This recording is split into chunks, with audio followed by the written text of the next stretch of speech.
पिछले 28 दिनों से लता मंगेशकर जी हॉस्पिटल में एडमिट थी। पूरे साल उन्होंने किसी से मुलाकात नहीं की। कोरोना के दौरान कहीं बाहर भी नहीं निकली। फैमिली के एक स्टाफ मेंबर को कोविड हो गया और उसके चलते लता मंगेशकर जी की भी तबीयत खराब हो गई। अपने अंतिम समय में लता मंगेशकर जी ने जो किया वो देखकर सभी परिवार वाले हैरान थे।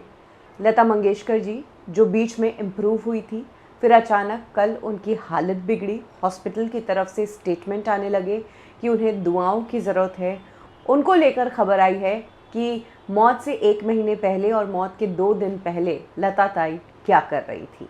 लता मंगेशकर अपने पिता को लेकर बेहद इमोशनल थी। यही कारण है कि पिछले कुछ समय से वो अपने पिता के गानों की रिकॉर्डिंग्स मंगवाया करती थी और उन्हें सुना करती थी। लता मंगेशकर जी खुद भी बेहतरीन सिंगर थी, लेकिन वो खुद के गाने नहीं सुनती थी। वो खुद के गाने सुनती थी तो उन्हें अपनी गलतियां नज़र आती थी और उन्हें बुरा लग जाता था। यही कारण है कि वो डिप्रेस फील करती थी, इसीलिए एक बार जो गाना गा दिया उसे वो दोबारा नहीं सुना करती थी। पिता के गानों की बहुत फ़ैन थी, इसीलिए अंतिम समय तक वो पिता की रिकॉर्डिंग्स मंगवा कर सुनती रही।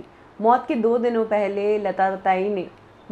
दिनों पहले जब डॉक्टर्स उनकी निगरानी कर रहे थे, तब लता ताई ने कुछ ऐसी रिक्वेस्ट की जिसे देखकर सब चौंक गए। लता ताई ने कहा, मुझे ईयरफोन्स चाहिए और मुझे रिकॉर्डिंग्स ला के दो मेरे पिता की। जिसके बाद ये सारी चीज़ें उन्हें अवेलेबल करवाई गई।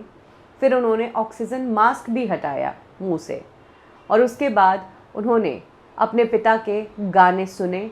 उन गानों को गुनगुनाने की कोशिश वो कर रही थी, लेकिन उनसे नहीं हो पाया। तबीयत बहुत ख़राब हो रही थी।